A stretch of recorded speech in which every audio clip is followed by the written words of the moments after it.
Shalom, selamat siang. Bagaimana kabar Anda? Masih setia mengikuti mata kuliah filsafat pendidikan?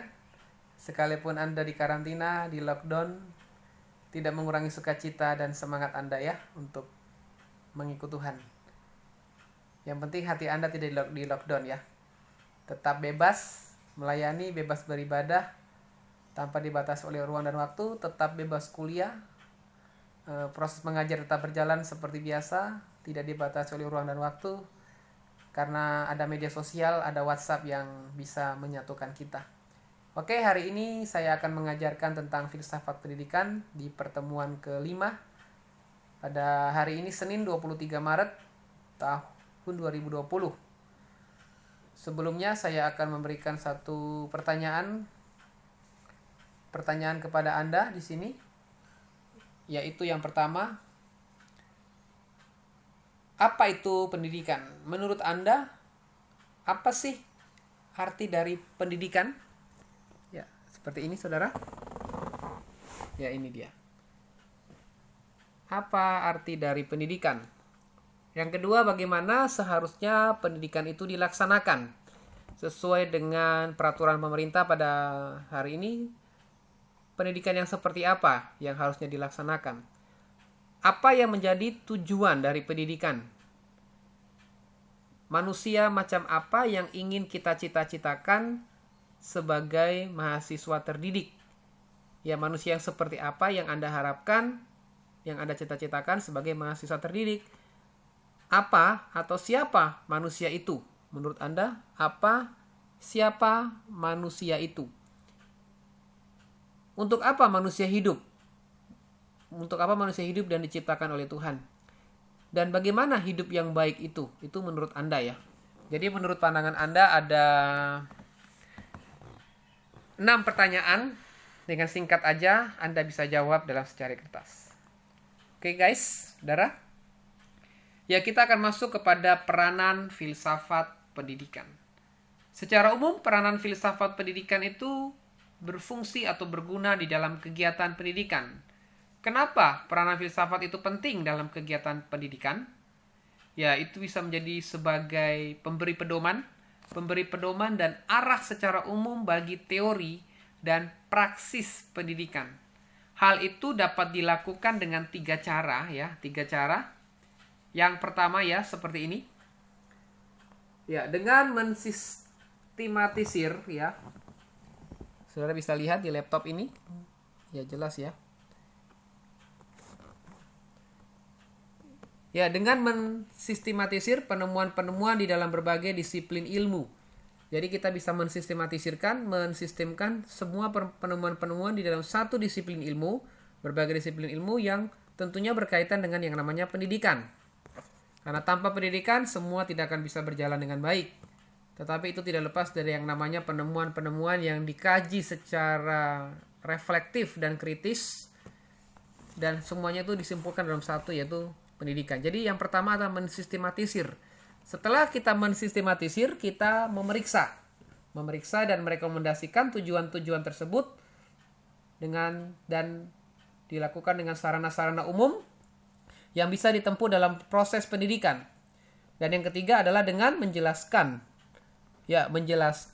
dan mengkoordinasikan konsep-konsep dasar tentang pendidikan. Ya, hakikat pendidikan dalam tujuan pendidikan itu ada 4. Ada 4 hakikat dan tujuan dari pendidikan, atau 4 macam arti pendidikan. Yang pertama, yaitu berbagai macam bentuk kegiatan, khususnya pengajaran, yang dilakukan oleh orang yang disebut pendidik terhadap pihak yang kedua. Ada pihak pertama itu pendidik, dan pihak kedua adalah peserta didik. Jadi berbagai macam bentuk kegiatan dalam hal pengajaran dan dilakukan oleh pendidik dan peserta didik. Dan yang kedua adalah proses atau pengalaman diajar dan belajar yang terjadi pada peserta didik. Jadi peserta didik tidak hanya diajar, tapi mereka belajar menemukan sendiri. Ada proses, ada pengalaman. Itu pendidikan di masa sekarang ya. Apalagi orang-orang milenial itu senang mencari sesuatu, senang berkreatif, berkreasi. Ya, hubungannya dengan proses dan pengalaman itu. Bukan hanya diajar, tapi belajar. kepada guru, guru juga belajar kepada peserta didik. Yang ketiga adalah buah atau produk. Buah atau produk yang dihasilkan di dalam diri peserta didik oleh proses dan aktivitas belajar mengajar yang melibatkan dirinya. Yang pertama tadi adalah bentuk kegiatan, berbagai macam bentuk kegiatan, ada pendidik, ada peserta didik. Yang kedua ada proses atau pengalaman, peserta didik diajar dan belajar. Yang ketiga ada buah, ada hasil, ada produk yang dihasilkan dalam diri peserta didik melalui proses atau aktivitas belajar mengajar yang tentunya melibatkan peserta didik. Yang keempat adalah ilmu yang menyelidiki ketiga hal tersebut. Ya seperti ini kurvanya, ini ada diagram kurva, saudara bisa lihat. Jadi poin yang pertama itu adalah kegiatan, ini namanya kegiatan peserta didik, kegiatan belajar mengajar, ada pendidik peserta didik. Yang kedua ini adalah proses pengalaman, diajar dan belajar, ada proses atau pengalaman. Yang ketiga ada buah atau hasil yang dihasilkan dari pengalaman belajar ini. Dan yang keempat adalah ketiga hal ini, menyelidiki dari 1, 2, dan 3. Sehingga disimpulkan menjadi satu mata rantai yang namanya pendidikan. Artinya pendidikan itu adalah belajar sepanjang hayat, belajar seumur hidup, bukan hanya di akademis, bukan hanya di bangku pendidikan, tetapi di dalam setiap dimensi kehidupan manusia itu adalah belajar. Ini adalah 4 ciri atau 4 makna macam arti dari pendidikan.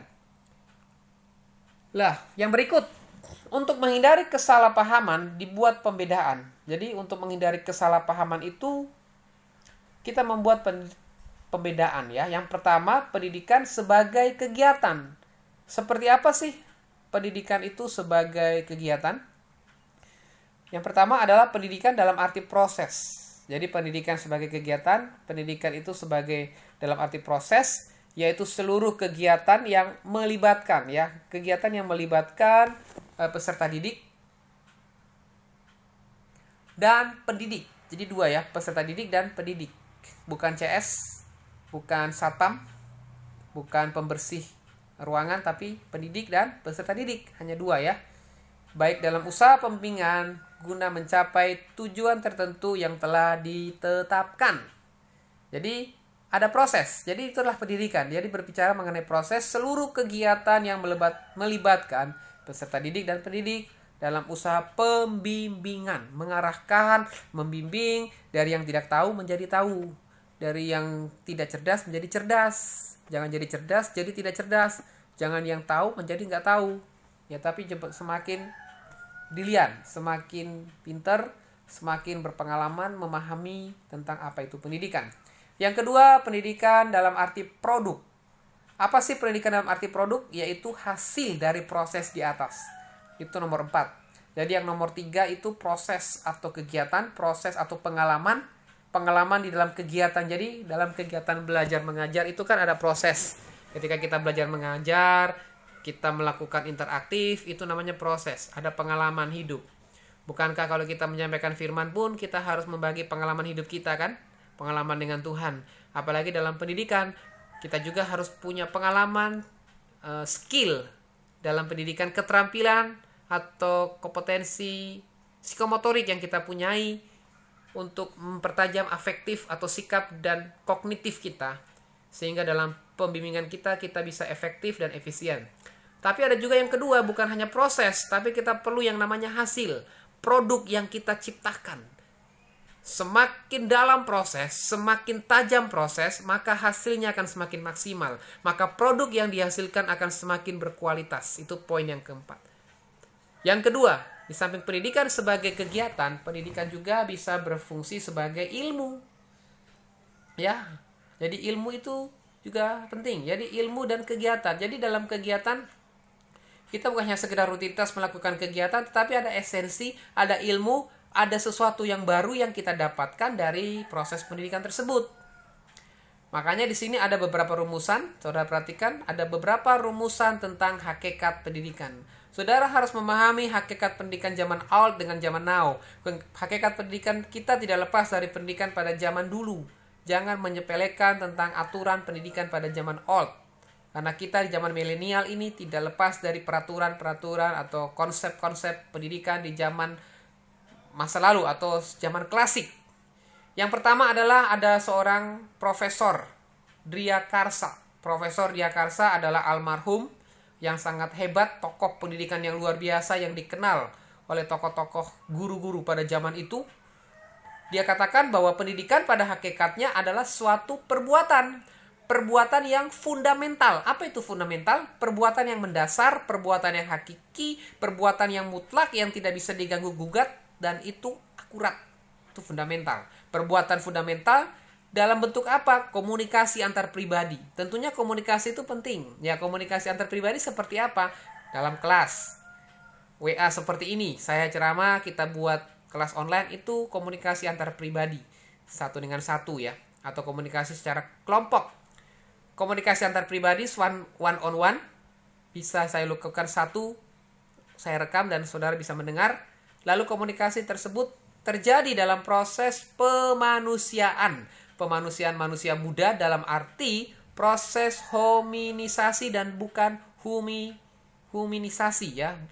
Hominisasi dan bukan huminisasi. Apa itu hominisasi? Hominisasi adalah pemanusiaan manusia yang majemuk, yang berkelompok, banyak latar belakang kehidupan, yang genrenya berbeda-beda, ada yang cepat menangkap, ada yang kurang nangkap, ada yang cukup, ada yang ekonominya secara intelektual pintar, cerdas ya. Jadi pemanusiaan manusia muda dalam arti proses hominisasi yang melebur menjadi satu dalam kemajemukan, bukan huminisasi. Huminisasi itu milih-milih, yang pintar-pintar sendiri, yang goblok-goblok, yang pas-pasan sendiri. No, bukan. Tapi perbuatan fundamental dari seorang guru dalam bentuk komunikasi antar pribadi, antara guru, pengajar dengan pendidik dan peserta didik. Lalu ada yang kedua. Apa itu yang kedua? Rumusan dari Profesor Langevel ya. Langevel itu dalam buku pedagogik, saudara bisa lihat dalam buku pedagogik apa itu kompetensi, apa itu teori pedagogik, yaitu teori yang sistematis, teori yang terukur, yang mengembangkan konsep-konsep sehingga dalam proses pengajaran itu terstruktur dengan rapi, dengan sederhana, dengan sistematis. Ya, di samping Profesor Langevel ada juga Profesor Imam Barnadib bersama Langevel dalam bukunya Pengantar tentang Pendidikan, serta Profesor Zahara Idris dalam bukunya tentang dasar-dasar pendidikan. Seperti apa itu? Kita lihat.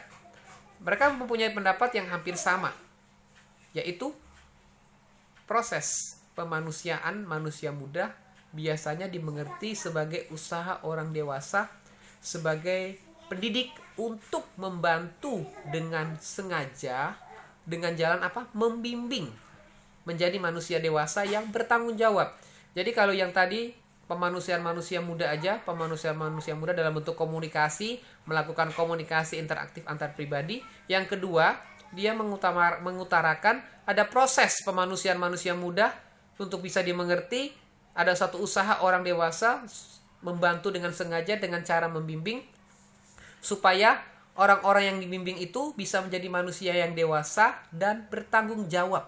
Jadi tujuannya adalah pemanusiaan manusia yang menjadi dewasa, membantu dengan membimbing supaya dari yang anak-anak menjadi dewasa dan bisa bertanggung jawab dengan hidupnya. Itu poin yang kedua dari Profesor Imam Barnadib, Langevel, dan Profesor Zahara Idris. Lalu ada yang ketiga, rumusan Ki Hajar Dewantara. Seperti apa dia mengatakan? Ki Hajar Dewantara mengatakan hakikat pendidikan pada umumnya yakni sebagai tuntunan di dalam hidup bertumbuhnya anak-anak. Pendidikan dimaksud adalah untuk menuntun segala kekuatan kodrat yang ada pada anak-anak agar mereka sebagai manusia, mereka juga sebagai anggota masyarakat dapat mencapai keselamatan dan kebahagiaan yang setinggi-tingginya. Keselamatan seperti apa? Tentunya bukan keselamatan di akhirat, tapi keselamatan di dunia. Artinya mereka gak mudah dibodohin, gak mudah diapusi, gak mudah disesatkan, dan mereka meroleh kebahagiaan dengan apa? Ketika mereka berilmu, mereka punya pendidikan tinggi, mereka bisa bekerja, tentunya bisa membahagiakan keluarganya. Jadi Ki Hajar Dewantara mengatakan pendidikan atau hakikat pendidikan adalah menuntut segala kekuatan, punya kekuatan kodrat. Setiap kita punya talenta, setiap manusia punya bakat, punya skill yang terus diasah, terus dipertajam supaya mereka sebagai bagian dari masyarakat bisa mencapai yang namanya keselamatan dan kebahagiaan yang setinggi-tingginya. Itu menurut Ki Hajar Dewantara. Lalu ada yang keempat, menurut rumusan Undang-Undang Nomor 2 Tahun 1989. Seperti apa? Jadi katakan sistem pendidikan nasional Undang-Undang Nomor 2 Tahun 1989 ini. Pada bab 1 pasal 1 dinyatakan bahwa pendidikan adalah usaha sadar untuk menyiapkan peserta didik melalui kegiatan bimbingan pengajaran dan atau latihan bagi perannya di masa yang akan datang. Jadi ini seperti perkataan profetik, undang-undang mengatakan usaha sadar. Jadi usaha yang sadar dilakukan mempersiapkan peserta didik melalui kegiatan. Kegiatan apa aja? Bimbingan. Ada bimbingan pengajaran dan juga ada latihan. Latihan untuk apa? Masa yang akan datang. Artinya untuk masa di berapa tahun ke depan. Artinya sedang mempersiapkan untuk bekal di masa yang akan datang supaya mereka menjadi manusia yang bertanggung jawab, berakhlak untuk memajukan bangsa Indonesia, untuk memajukan kepentingan bangsanya. Dan di sini saya akan memberikan satu tugas Anda, yaitu tugas yang kedua. Tugas yang pertama tadi ada 6 pertanyaan. Tugas yang kedua yang akan saudara tulis atau saudara tanggapi, dari 4 rumusan ini ada rumusan hakikat pendidikan. Menurut Anda mana yang efektif dan efisien untuk dilakukan di masa yang sekarang? Yang paling efektif menurut Anda yang bisa dilakukan di masa sekarang? Apakah rumusan Profesor Diakarsa atau rumusan Profesor Langeveld bersama timnya, atau rumusan Ki Hajar Dewantara, atau rumusan Undang-Undang Nomor 2 Tahun 1989? Dan saudara bisa menemukan dari satu itu mana yang relevan, dan dari 4 itu tolong sebutkan kekuatan dan kelemahannya. Dari 4 itu kekuatannya apa, kelebihan positifnya apa, kekurangannya di mana. Hakikat pendidikan yang saudara simak, yang sudah saya sampaikan tadi. Tolong saudara tulis pada hari ini dan dikumpulkan juga pada hari ini. Ya, lalu ada perbedaan rumusan klasik. Perbedaan rumusan klasik dengan rumusan Undang-Undang Nomor 2 Tahun 1989. Jadi ada perbedaan rumusan yang ketiga tadi klasik, ya Ki Hajar Dewantara, Profesor Langeveld dan Profesor Diakarsa itu klasik. Tapi yang modern yang modern adalah Undang-Undang Nomor 2 Tahun 1989. Perbedaannya seperti apa? Yang pertama ada konsep kedewasaan tidak muncul. Jadi konsep kedewasaannya nggak muncul. Yang kedua, istilah anak didik atau manusia muda diganti dengan istilah peserta didik. Jadi pada zaman dulu klasik itu konsep kedewasaan tidak muncul. Yang kedua, istilah anak didik di klasik itu diganti dengan, atau manusia muda diganti dengan peserta didik. Kalau untuk sekarang, dulu manusia muda, sekarang peserta didik di Undang-Undang Nomor 2 Tahun 1989. Lalu yang ketiga, orientasi ke depan atau membantu pelaksanaan sebaik-baiknya peran serta peserta didik di masa yang akan datang mendapat tekanan khusus. Jadi untuk yang modern, pendidikan zaman sekarang, masa kini, yaitu orientasi pada masa depan, masa yang akan datang itu mendapat tekanan khusus. Ivan Illich The Banking Concept of Education, ada tokoh namanya Ivan Illich The Banking Concept of Education, mengatakan anak didik wajib menerima dan menyimpan apa yang diberikan atau dimasukkan oleh guru dan mengembalikannya persis seperti yang diminta pada saat ulangan. Perhatikan, anak didik wajib menerima dan menyimpan apapun yang diberikan dan dimasukkan oleh guru dan mengembalikannya persis seperti apa yang diminta pada saat ulangan. Artinya kalau A ya A, kalau apa yang disampaikan gurunya harus sama jawabannya dengan apa yang disampaikan oleh guru. Menurut Anda relevan gak sih? Relevan gak kira-kira pernyataan dari Ivan Illich? Bisa Anda diskusikan di grup ini, bisa Anda tanyakan, atau bisa saudara memberikan satu pandangan mengenai tanggapan atau pernyataan dari Ivan Illich ini. Ya, istilah anak didik diganti dengan peserta didik. Kenapa istilah anak didik diganti peserta didik? Yang pertama, hubungan antara yang mendidik dengan yang dididik bukanlah hubungan feudalistik, atas bawah sebagai yang memberi dan menerima atau menentukan dan ditentukan. Lalu yang kedua, bukan hanya yang mendidik yang harus aktif, melainkan juga yang dididik. Jadi hubungan antara yang mendidik dengan yang dididik bukan hubungan feudalistik, hubungan yang ada kasta, ada perbedaan tingkatan yang jauh, yang memberi dan menerima. Tapi bukan hanya yang mendidik yang harus aktif, tapi yang dididik. Artinya peserta didik juga harus aktif. Makanya kenapa istilah anak didik diganti dengan peserta didik. Ya, lalu berikutnya rumusan hakikat pendidikan menurut Undang-Undang Nomor 20 Tahun 2003 pada pasal 1 bab 1 pasal 1 dinyatakan bahwa ini pendidikan adalah usaha sadar, ya. Usaha sadar dan terencana dan untuk mewujudkan suasana belajar, proses pembelajaran agar peserta didik secara aktif mengembangkan potensi dirinya memiliki kekuatan spiritual, keagamaan, pengendalian diri, kepribadian, kecerdasan, akhlak mulia, serta keterampilan yang diperlukan dirinya, masyarakat, bangsa, dan negara. Ya, pertanyaan yang berikut, pertanyaan ketiga, poin yang ketiga yang saudara akan tanggapi secara pribadi. Menurut Undang-Undang Nomor 20 Tahun 2003 pada bab 1 pasal 1, saudara klasifikasikan, saudara kelompokkan mana yang kognitif, mana yang termasuk kognitif, mana yang termasuk afektif, dan mana yang termasuk psikomotorik. Ya, kognitif itu mana aja. Jadi ada di sini kekuatan spiritual, keagamaan, pengendalian diri, kepribadian, kecerdasan, akhlak mulia, serta keterampilan yang dibutuhkan dirinya, masyarakat, bangsa, negara. Jadi mana yang kognitif, mana itu yang afektif, dan mana psikomotorik. Dan yang satu spiritual, ya, ada tambah satu spiritual. Jadi ada 4. Ini saudara kelompokkan dan klasifikasikan. Jadi pendidikan itu penting. Ada usaha sadar dan terencana. Untuk apa? Supaya suasana belajar, proses pembelajaran itu bisa aktif.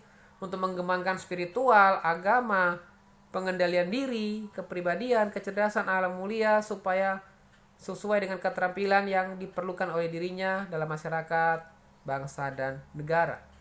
Jadi kesimpulan sementara dalam hakikat pendidikan, kesimpulan secara umum, yaitu pendidikan pada hakikatnya adalah usaha sadar. Usaha sadar yang dilakukan oleh pendidik, yaitu guru. Saya sebagai dosen, guru, Anda nanti akan jadi guru.